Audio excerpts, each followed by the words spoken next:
Hello and welcome back to another video, and in this one we'll be taking a look at a Sega Mega Drive 1, and also there'll be a bit of Sonic the Hedgehog gameplay footage. As with most of the videos, I'll quickly go over each item in turn, talking about it, quick condition report, and then we'll get into the gameplay, bit of a summary at the end. Now this is a great time for me to be listing this one because Sonic the Hedgehog was actually released in July 1991 for PAL regions, so 32 years ago this month Sonic came out, and you know, we all know what happens to Sega once this guy came out. Absolutely rocketed, and those great years of the Sega and Nintendo rivalry.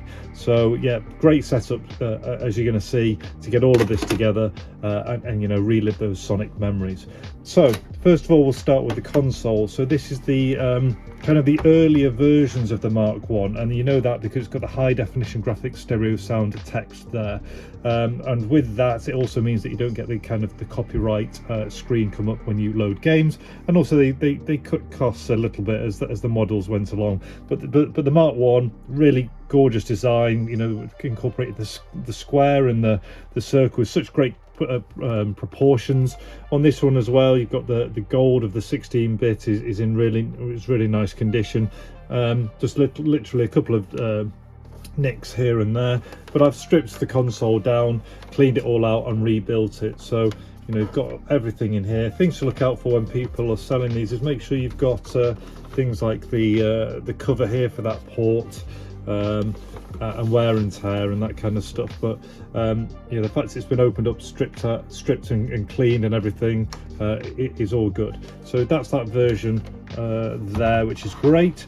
With this, I've also paired it with the correct AC mains adapter. So you're looking for the 1602-05, and it's a 10-volt plug. So you've got this mains adapter, the correct one to go with the console.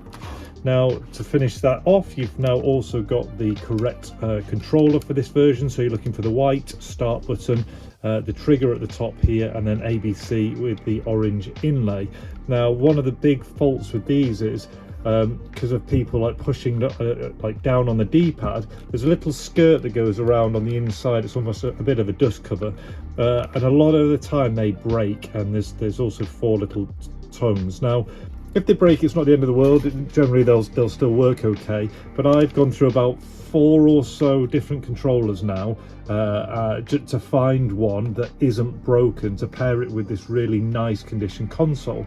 So this has been stripped down, everything's been cleaned out, all the pads, all the connections and everything. So that means that all the buttons are super like responsive in the game. You're not having to squish the button, there's no delay, so they're all responsive. And on top of that, you have all 4 tabs and no damage to this D-pad, and you would only know that because I'm telling you and because I've been able to strip it down. Otherwise, you know, you might be buying damaged pads elsewhere. So you've got a nice condition pad here with just some light surface wear, as you'd expect. Now to go with all of this, you also have a Mega Drive manual. I mean, no one ever flicks through them, do they? But it's a nice one to have, especially when you're getting a console in. And with this one, I can't be 100% sure if it was a Mega Drive, because they also used to bundle these with the Game Gear. But I'm just sticking in the epilepsy warning card that I think they started putting them in slightly later. But it's just always nice to have a little bit of extra paperwork. Now, for those not familiar, or maybe it's in the recess of their minds, you've got your on and off switch, your volume adjustment for when you're on headphones, your reset button, your port 1 and 2 there, and then on the rear, this is where we're going to put the power supply. This is your AV out, so this kind of connection, and then next to it you've got your RF out, which is this kind of connection. So that would go into the back of into your aerial socket on your TV, and you tune it in like it was a TV channel. These ones come in a variety of different methods. So what I've done is I've included kind of the original style if you just want to stick that into a cathode ray or a modern TV, but the quality won't be that good and you tune it in. And then this is a recent third-party cable that's basically a good entry point for a lot of people. It's the quality is slightly better than this, so you'll plug that into the back. You find any TV or monitor that has these 3, and then you'll kind of select the AV out. Oh, and of course, to finish it off, you've got a copy of Sonic the Hedgehog, the first game. There's a reasonable amount of wear, it's acceptable condition, so you've got the mark there, a bit of discolouring, marking, etc. but you know, rather than get the box game, just this as it is will be perfect for you. So now I've covered all of that, I'm going to start to connect it all, and I'll probably fast forward it in editing, and we're going to stick it onto the monitor that I've got to the right hand side. So first of all, power going in.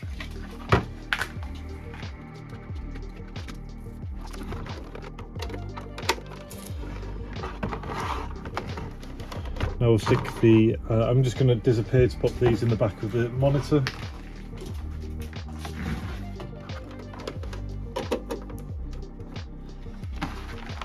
And then attach the controller.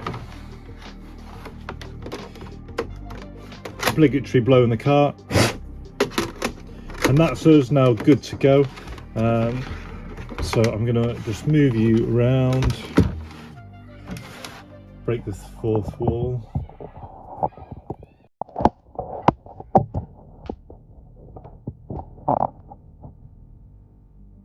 Right, now we'll fire it up and we'll get that iconic Sega.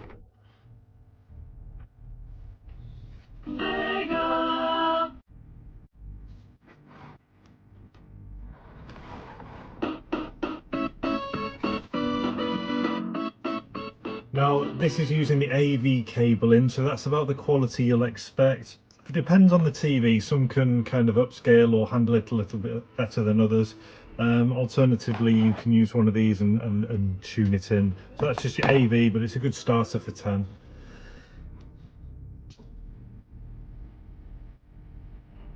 So I just want to demonstrate the controller to show you that it's nice and responsive. So literally the slightest of movements is all good.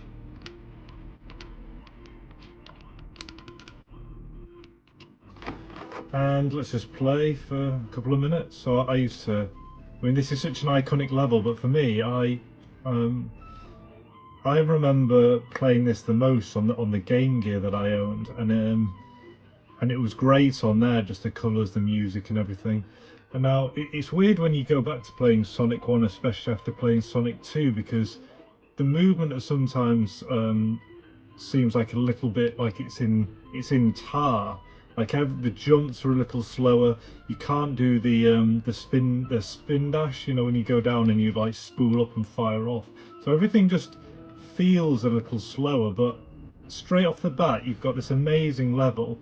It's already introducing you to things like this invulnerability, which is great because Sonic's one of those games where you can either be like a real completer finisher and go and try and collect every single ring under the sun, or you can just hurtle yourself to the end and just play for speed, which was obviously what this was kind of advertised as being. You know, it was, so you could go back and drop down and see where other things were. There's one of your save points, and all these different options about, do you keep going straight on, do you instead go up to the top?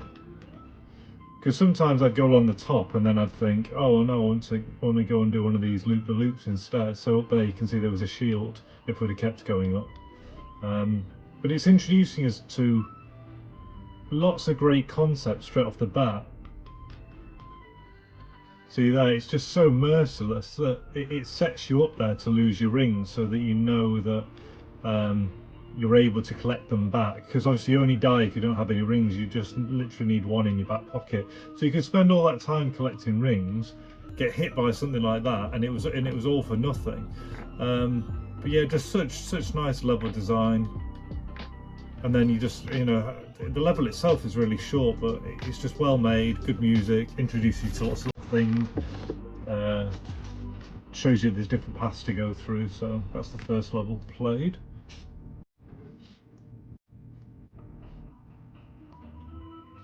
Play Act 2.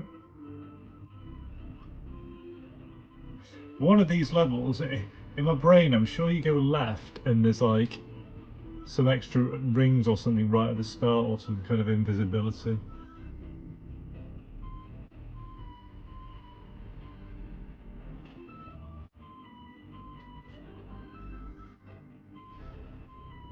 I don't know. I don't think I'm the only person who likes to collect. So That almost makes you want to see what's down there, but yeah, I'm sure I'm not the only person who likes to collect a lot of the rings.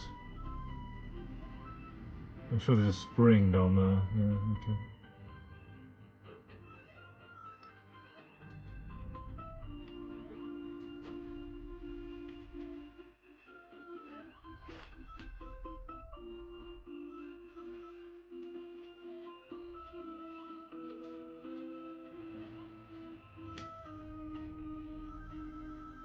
Oh, see, there's the extra life, and you're thinking to yourself, right, how am I going to get back to that extra life?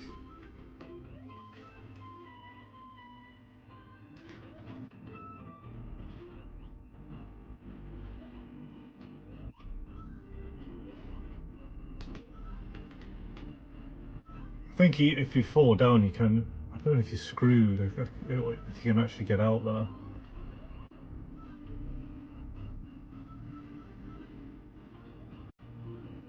But it's so, like, it'll do something like just lull you into a false sense of security by, it'll run out just before, or it'll send you down one of those rapid pipes that you just saw, and knowing that you're going to pop out at the end into a spike. So we know this is going to, like, probably go into a loop when we drop down.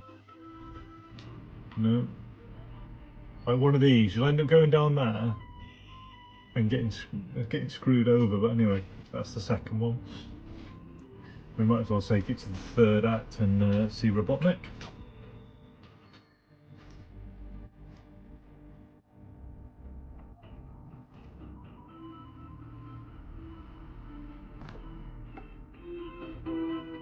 More sound in case it was too low.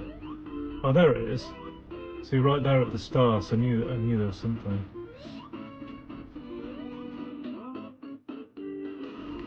So I go for a bit of speed on this one. See how fast we can complete a level instead. By just literally hurling yourself to the end.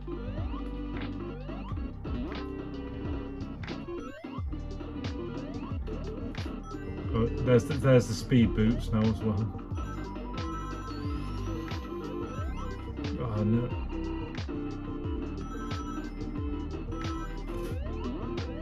Yeah, I remember something like that.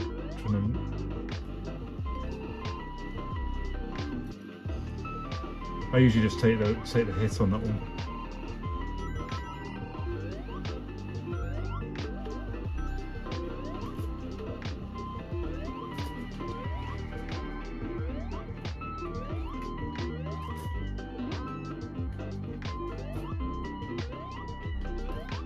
I know we're going for speed, I just couldn't resist. Come on. You just kind of just hurl yourself towards the end, it's just funny.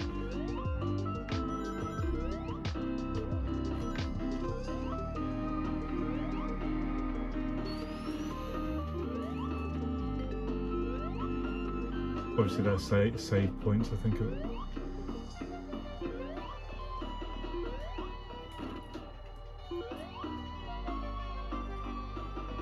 I can't remember. Yeah.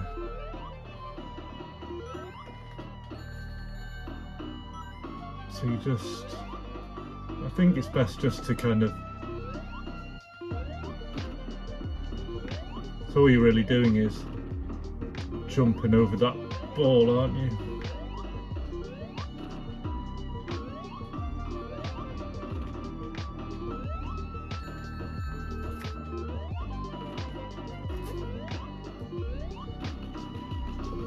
Fairly forgiving. And then is this one where you get to release all your little furry critter mates? Yeah.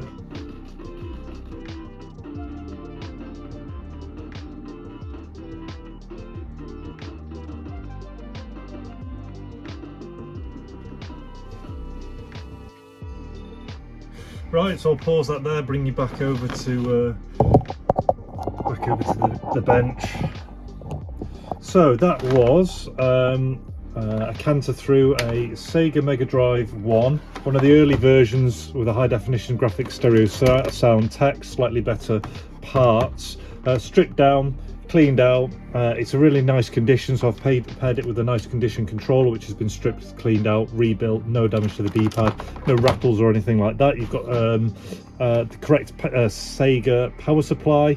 You've got an RF cable, just a third-party one. You've got an AV cable, third-party one. You've got an acceptable condition copy of Sonic the Hedgehog, and you've got the instruction manual with an epilepsy card, which I know is included with some. It might not have come with this one. And we've had some gameplay. We've played through Green Hills 1, 2 and 3 because Sonic's 32 years old this month for PAL Regions. I hope you've enjoyed the video. If you have, please like, share, comment, subscribe. It really helps me grow the channel. You'll also find shorter content over on my Instagram, and I have an eBay page as well. But until the next one, all the best, take care and see ya.